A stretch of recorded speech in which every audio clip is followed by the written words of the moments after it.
2 weeks into camp as we wrap up another practice. He's Aslan, I'm Jeff. Quick report here today as they get set to head over to Jacksonville. Safe to say they're pushing through some things right now, Aslan. This is a group that looks a little beleaguered just off the scrimmage. A couple days here where they're having to fight through it. Mike is telling that team to push through these moments in time. 2 weeks into camp, that's usually when it happens. So diplomatic of you, Jeff. Thank you. Thank you. I guess that's probably a reasonable explanation for 2 seemingly days here of the offense struggling. And I thought today was worse than yesterday's day. It was coverage sacks galore, it felt like. Offensive line was holding up well. Quarterback seemed to know where the ball had to go. Nobody was getting open. When guys were getting open, unfortunately, the ball was being dropped. How much of this, though, I wonder, Jeff, were we at some point do we need to maybe accept and embrace the fact that this defense is elite and this is an above average offense and they're just going to have some struggling days in camp like this? I think it's totally fair. It's hard. This is the part of camp where it gets very difficult for all of us trying to do the analysis because they are going against a very experienced secondary with a very good front four. I do think this defense is going to cause almost everybody they play a lot of problems. So it's not surprising you would struggle with all the newness on offense. New quarterback, new receivers, a lot of guys trying to work their way into their roles.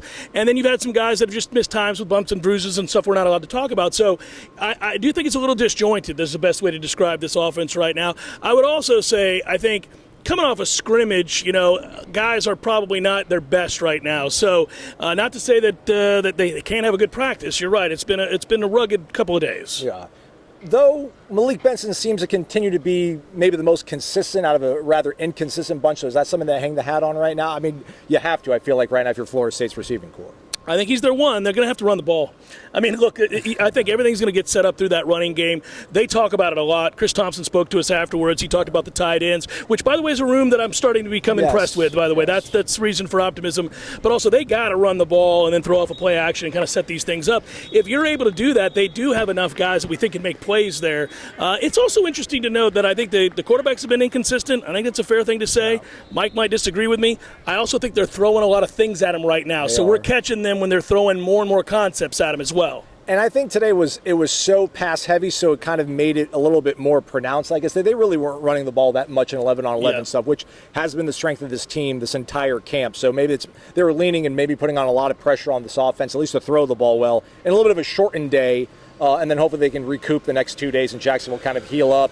Because he even mentioned on Monday when they still didn't know 100% about how the hurricane was going to end up going, and he said that it seems like going to Jacksonville is mainly for the camaraderie aspect more than anything, the team building part of it. So it seems that they're probably going to, lick some wounds out there in Jacksonville and hopefully be able to turn around and come back here on Friday and get back at it. Yeah, I think he's conflicted too. I mean, he wants to push these guys, push them through these things, and normally that's what that's about. I don't know if they'll get to do that as much, like you said, but he's trying to throw a lot of things at them, a lot of different concepts, and get them through the physical bumps and bruises and push through. We know how it is. Like, you keep doing something enough, eventually you just work past whatever it is that ails you.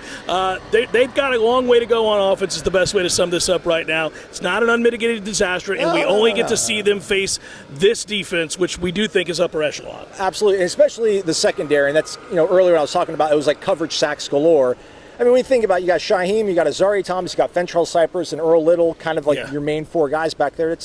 And you've got a bunch of younger receivers that haven't had a lot of live really opportunities. It's probably to be expected that they're not going to be able to shine as much as a lot of people at home watching this are going to expect and hope. Yeah, and as we wrap, I think one of the things to point out is we can never have it all that we want, right? If a defense is dominant, what's wrong with the offense? If the offense has a great day, boy, this defense is a sieve. So, we end up that way. We need to see some days, though. That's fair. We need to see more days. The offense hasn't won a day in a while. They'll win a period here and there, but they haven't won a day outright in too long, it feels like. I think Not panicking, though. I think that's a fair way to assess. The offense is well behind the defense. Could be that this defense is really good, and we still have time. We still have time with this offense, and I'm sure Mike will obviously continue to get some guys back and feel a little bit better about where they are. We'll see. If not, we'll tell you about it. Don't forget to sign up, subscribe to Warchant. What about special teams, though? They're great. I made a joke when I was with Corey the last time, or 2 times ago when you were filming. I was like, look, man, I don't even talk about the special teams. They're good all the time. That's something to hang your hat on, don't you think? I mean, I think they're really good. I know Corey's worried about punt return. I'm not. I think they'll hash that out. Kicker's good. Punter's good. They're like better than good. They're really good. Right.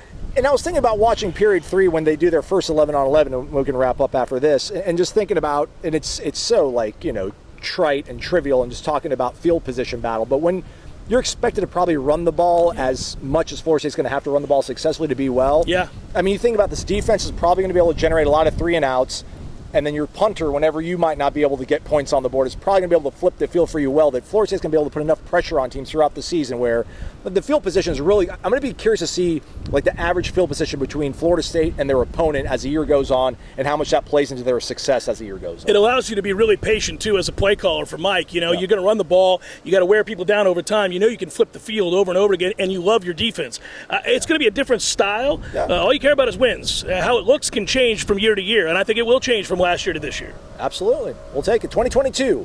Everyone wants to be like 2023 and better. I mean, it'll be kind of 22-ish in terms of being able to run the ball. Only really deeper and, I think they're more talented, a little bit more talented than they were in 2022, but I'm fine with it. I think we'll be good. And we got in playoff with 12 teams in 2022. And you're headed over to Jacksonville along with Ira. You guys going to cover it? It's going to be awesome out there. Good times. Campus of UNF, man, it's like Junction Boys. Take a lot of pictures. I'll be back here. You guys go have fun with that. This weather's beautiful. It's a perfect day out here today. Not a perfect offense yet. Subscribe, thumbs up, and everything, right? Yeah. Till next time, he's Aslan, I'm Jeff. Thanks for watching, everybody.